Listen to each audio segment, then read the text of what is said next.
There's bad singing, as in late night karaoke bad, and then there's bad singing, as in actually tone deaf. But it's such a basic human urge to sing along, to sing aloud. What's a music lover with a tin ear to do? That's what our next guest wanted to figure out. Tim Falconer is a journalist and author of Bad Singer, The Surprising Science of Tone Deafness and How We Hear Music. And Micah Barnes is a singer, songwriter, and vocal coach. Welcome, Micah, and welcome back, Tim. Great to be here. Great to be here. This is going to be a fun conversation. Before we start talking, I wanted to kind of unpack the title of your book a little bit. Why was it important for you to try and learn how to sing? Well, I always wanted to make music, and specifically to sing. One of the interesting things is once I was diagnosed as tone deaf or amusic, the researcher said, well, you'd have an easier time with an instrument. But my favorite instrument is the human voice, so that's what I wanted to do. And he convinced me that I was I was trainable, is where you kept saying. Even after I was diagnosed, he kept saying, I still think you're trainable. So why did you think he was still trainable, Micah?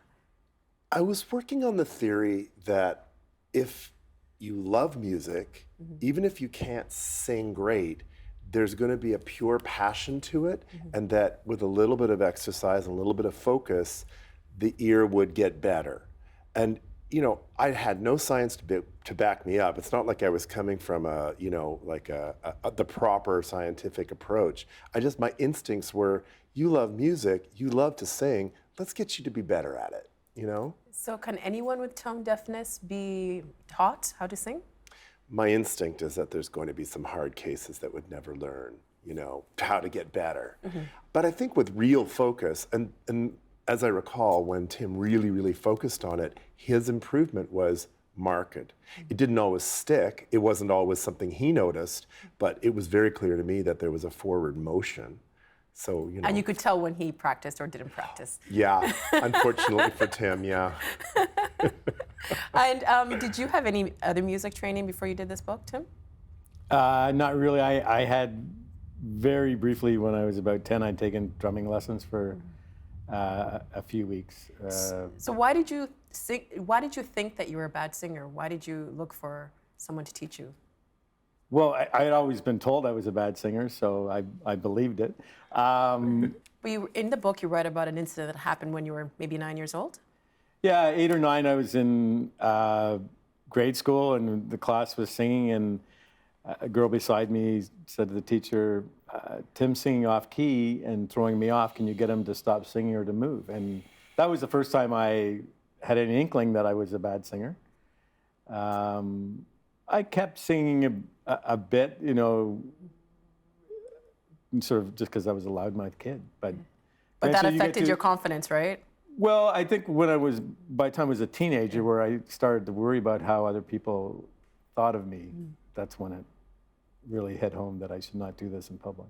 And does that affect a lot of people when it comes to singing, what other people think of their singing? Absolutely, Nam. I find that like the people who are hardwired to believe that they can't do this usually had some kind of feedback when they were a kid, usually in front of the rest of the kids, from a teacher or a person in authority who said, you're not good at this. And, you know, that lands pretty deeply for people. And singing is about liberation and passion and, you know, enjoyment. So it gets really poisoned by that kind of feedback. It's something that I find in my practice as a coach. I have to really work with people to get down and unpack what that's really about for them and how long they've carried that information, maybe wrong. One of the things about the way he teaches is he's part therapist, and every class there's a lot of therapy. I once asked him, I said, well, do you talk this much to all of your students? And he said, some of them even more. But the week after I was diagnosed at the lab in Montreal, I don't know, like we spent a lot of time talking. You were kind of talking me off the ledge. Yeah. Because it was devastating news to find out you were tone deaf. It was devastating news, but it was also like, well, why am I going to keep doing this if I have a brain architecture problem that is not going to allow me to sing? And so that's where he his other skills as a therapist really came to the fore. Well, I wanted to read a part of your book, and you write, I'm a bad singer, and deep down, it matters. I've lived with the indignity and the frustration and the missed joy and assumed there was nothing I could do about it. But singing is something we should all be able to do, even if we do it badly. It is the most common form of music across all cultures, and traditionally, whenever people gathered, they would sing. The voice is that rare instrument that we always have with us, so it's easy to create music whenever and wherever we want. Still, so many of us prefer to be silent. Our lack of confidence is understandable since we are at our most vulnerable when we sing. And yet, singing is what I most wanted to do. So why do you think people are so reluctant to sing? I think we talked about it a little bit, but why else? Well, I think, we are so vulnerable. Like, even if you play guitar, if you play badly, you still have this guitar between you and the audience. When you're singing, you are metaphorically naked in front of whoever's listening. And that's a scary prospect. And what do you say to people then to get them to overcome that vulnerability? Being open and being willing to do something that you might not be great at is hard for anybody in any situation. In terms of singing, I think of singing holistically, and certainly that statement that you just read was my buy-in, the idea that it's always been a part of human experience to be able to express ourselves in song. So when someone comes to the table and they're carrying a whole bunch of judgment and a whole bunch of self-criticism about it, if we remove that, then we get somebody who is not listening to themselves, is not worrying about it. The chances are that their singing starts to emerge and starts to they let go of trying to control it and make it good. The singing always gets better. Whether they become fabulous is a whole other deal, but everyone can improve, especially when they let go of the gun to their head, trying to be good, And with small kids, they just think they're all great singers, right? Yeah, they don't care. They don't care. Can you tell us about your musical background, Micah? Sure. Well, I was very lucky. I grew up in a house full of music. My parents both had real love and training. My dad was a classical composer and a conductor. My mom's mom had been a concert pianist. But we listened to jazz in the house. So I came up through the older forms, and very, very young, I started to get turned on by like Billie Holiday and Ray Charles and people who were geniuses in the in jazz and blues, and that's what made me want to sing. I didn't really think about having a career until I was, because it sounds funny, but by 13 I was performing in clubs, and I just thought that was normal. I thought that's what you do. At 13. Yeah. I was writing in my diary. So what did your lessons entail with Tim? Well, I think the important thing was for me to get a sense of whether Tim could improve matching pitch. I mean, that's the sort of old judgment of like, can you make this melody happen vocally? So we would work on that. But in order to make the pitch happen, I found we had to really work holistically again. The idea that Tim would be relaxed physically, not uptight and worried about the note that he may not get right, because that, of course, brings all that tension. So we did a lot of relaxation work, a lot of physical exercises. Tell us about some of them, because you'd have him sometimes lie on his back. Yeah. In order to get his breathing going, because he was breathing really shallow, which most of us do in daily life anyway, but in order to really let his breath fall down where it'd be the most useful and supportive for him vocally, I had him lie on his back. And then you can really feel your diaphragm working. And then at some point, we started to look at songs, and we tried to keep them really simple, keeping in mind that Tim has like excellent taste in music, and like really, if we had our druthers, there would have been a lot of other songs we would have looked at.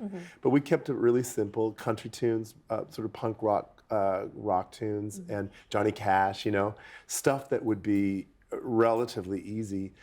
And more than anything, I found myself gently encouraging Tim on an emotional level so that he felt like nurtured while he was doing this really hard thing. And I think you did a great job of that.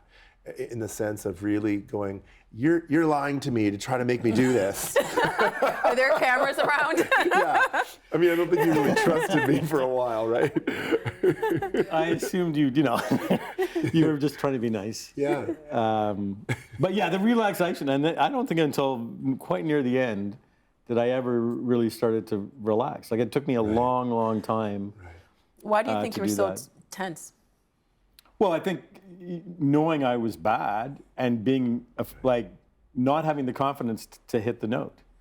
And the thing is, with my condition, I can't hear when I hit the note. I got to the point where I could feel if it wasn't right, and I could feel like, okay, that's felt okay. So I was sort of doing it by muscle memory rather than by ear. And what are some of your favorite musicians? Well, we both love Elvis Costello. Yeah. Yes, we do. I don't know. It's a really long list. Do you want me to list them all No, off? just give me top five. Yeah. Because I know you. A lot of people asked you. You mentioned in the book a couple of times you had to. What was it, 50 at one point? Well, an ethnomusicologist, Jillian Turnbull, asked me to write down my 50 favorite songs really quickly, not to think about it too much. And then she analyzed them. Right. So in that list, there were a few Costello songs, Wilco, The National, Nico Case, of course, Marvin Gaye. I mean, it spanned like 5 decades. And what was the common thread a lot with those songs? Well, when she analyzed them, she said, "I think you're responding to timbre." That there was even though it was like a country song versus a blues song versus a punk song, she heard certain timbres that were similar. See, that was actually completely something I didn't think. I believe that what you're responding to is the lyrical content. As a writer and as a passionate guy about music, you seem to me to be attracted to great lyricists who told amazing stories. And that was a key for us to get you to emotionally commit and understand what it is you were communicating. That actually opened you up.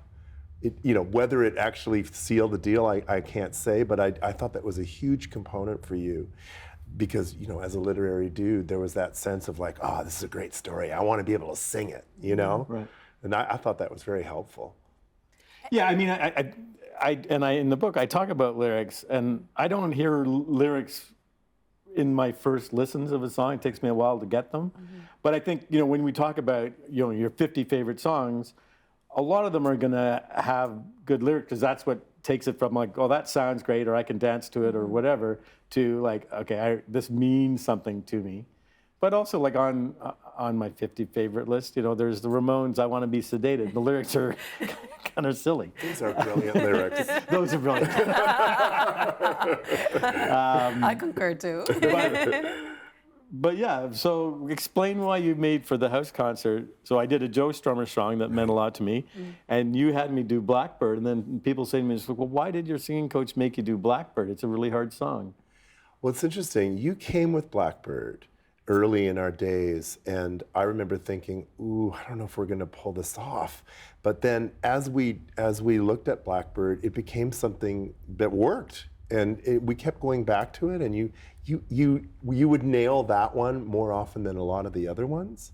So I thought that's why we picked it for the house concert. But yeah, you're the one who brought that to the table. Really? You don't I don't remember. remember that. Yeah. It's funny because That in the was book you made dramatic. it sound like it was Micah who did it. Yeah, he was in trauma the whole time.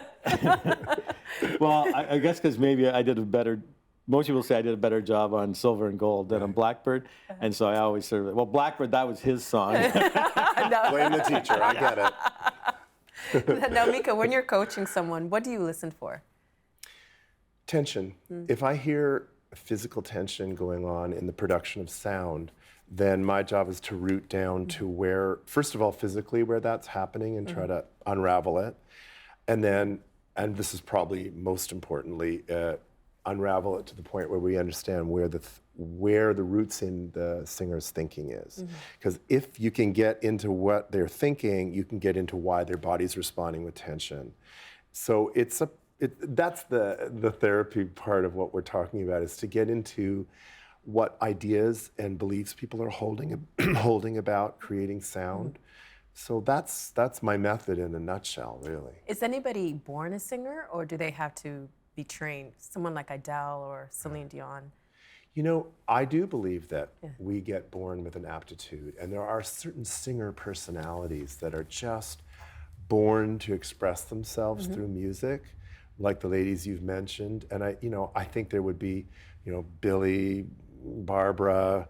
We could add to the list, and a guy like Elvis. You can't tell me Marvin Gaye wasn't born to sing. There's a kind of an open-hearted liberation that happens to these people when they still might need training, or they might need a context or focus, but I think that the natural aptitude is something we're born with.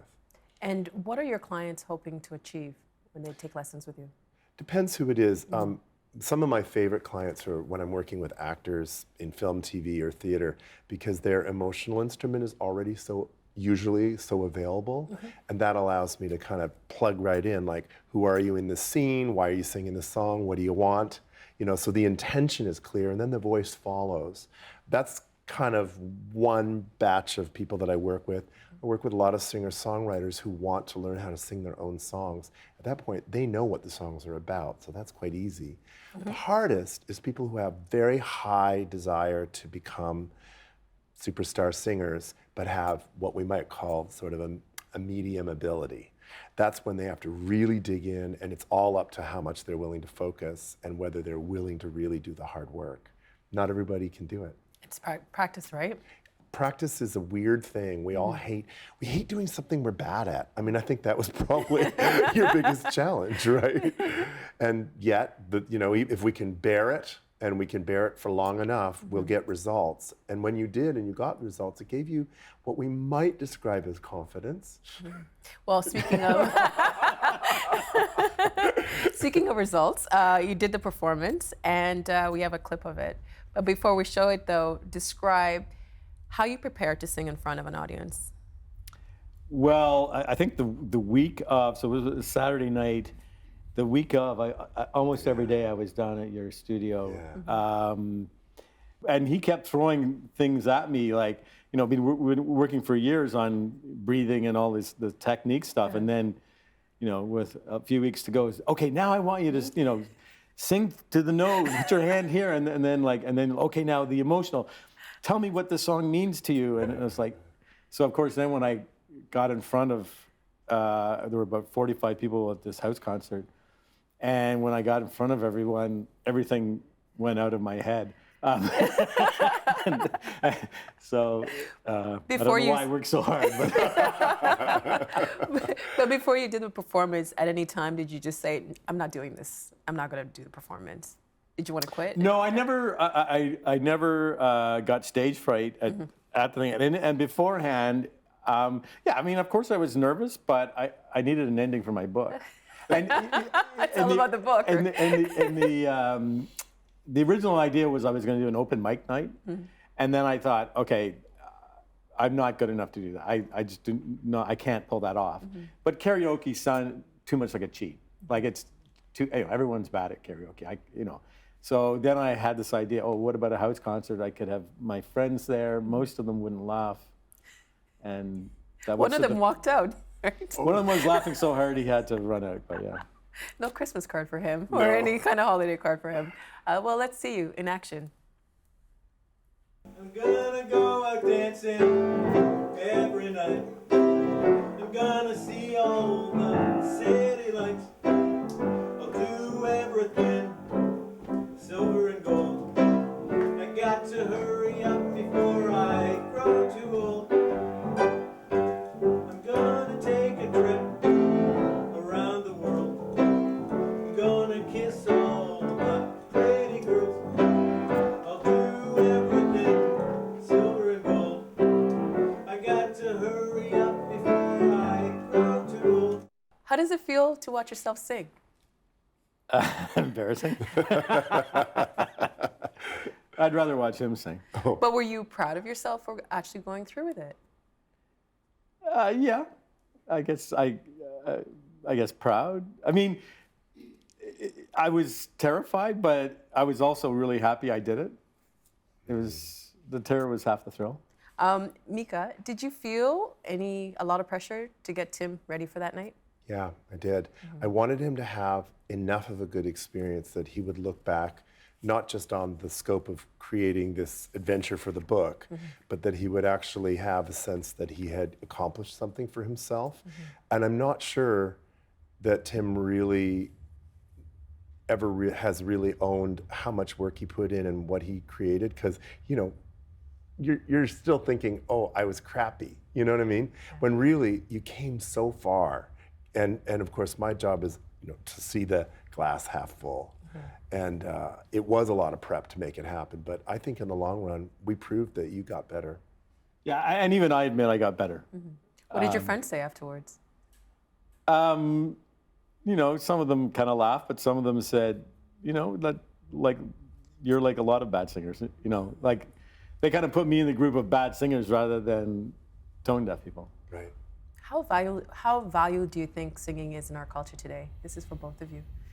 Well, you know, I think it's survival for me. So I see people working towards balancing themselves out with singing. Like, I believe singing, to do it right, we want to be in a physical and an emotional and spiritual balance.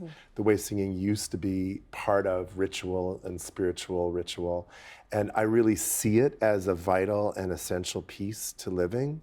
So the more I see people singing, even if it's on the YouTube, done in the bedroom to someone's cover tune, I still feel like singing is always going to be a part of who we are as human beings. And so, you know, it's vital to who we are. And Tim? I mean, I agree with what Micah says. I just won't be doing it in front of other people very much, but I will certainly continue to sing on my own because I get a lot of joy and satisfaction from doing it. And for Micah, what are some things people should take into consideration if they want to improve their singing? Well, it's interesting. I think sing songs that you really relate to in your heart, rather than worrying about listening to how well you're doing hitting notes or trying to recreate what another singer has done. I think it's important for us to sort of tap into why we want to sing, why we want to communicate. So choosing songs wisely, as you did, I think is a really important piece. And then finding a way to not judge ourselves while we're doing it. Like, that way you'll have a chance at a liberating experience, a communicative experience, an emotionally true experience. And then your singing improves, whether it's like brilliant, but it comes along, you know? And I think then you can look back and go, wow, I got better. And to tie everything in, like with singing and tone deafness, I was talking to Tim before we started shooting, and I said, you know, I watched some of these talent shows, and I'm like, did none of your friends tell you that maybe you can carry a tune as well as you think you can? What do you think of all these music shows? Well, it's interesting. We love to, it's like feeding the soldiers to the lions, really. We just want to see the blood. It's a blood sport. So there's going to be someone who's terrible, whose ego is somehow not quite realizing it, and they're going to audition, and they're going to be used by the producers to create a fabulous display and contrast them to someone who's a really good singer. So do you think they're being exploited? Yeah, I think it's great TV. And I think the numbers proved it. And we like to watch a car crash. We can't look away. So when you see someone singing badly, it's kind of fascinating in a way that they wouldn't realize how bad they are. But there's lots of us like that. It's, you know, it's a human trait to not realize whether we're good or bad at something. And is it exploitive? Yes. But is it entertaining? Yes. And we'll be watching, right? We're watching. What tips would you give to people at home that want to take the stage? I'd say find a great coach and make sure that you've got a real understanding of your instrument technically. And by that I mean not that you have to go and study to sound exactly like anything, but to sound like a better version of yourself. And make sure that what you sing is something that you're passionate about, that you care about, that you want to communicate. And Tim, what advice would you give people who are trying to learn how to sing? I would say go for it. I mean, the chances that you're really tone deaf are so small, you probably just aren't trained, and you can learn to be a much better singer than I will ever be. Now, looking back at this whole thing, how has your relationship changed from the time that you started? Is it better? Is it worse? You mean me and Tim? You too, yes. He probably hates me, but I like him. No, I don't think there are very many coaches who would have put up with me for as long as he did. I mean, that was the thing, is you got the idea for the book right from the beginning, and I think a lot of other coaches would have said, look, I can't work with you, man. Like, go somewhere else. Well, So- but there was a selfishly driven reason. I got to develop patience I never would have had any other way. And really new techniques to try, right? But Tim's such an engaging guy, as you'll see in the book. He's easy to we had a lot of laughs, and I think that was important. Now, you started the journey because you wanted to learn how to sing. Looking back, what have you learned about yourself that you didn't know before you started this journey? You know what? I think I worked a lot harder than I ever thought I could. At something I knew I was bad at. So that actually was a surprise to me. I bet you if I'd tried to do this when I was younger, I would not have been able to pull it off. So why do you think you held on? I think something about maturity kind of said, okay, well, I'm going to do this and I'm going to dig in instead of giving up. Well, thank you very much, Tim. Thank you. And It's great talking to you. congratulations. Thanks. Micah, thank you very much. Pleasure. It's been fun. Yeah. Help TVO create a better world through the power of learning. Visit TVO.org and make a tax-deductible donation today.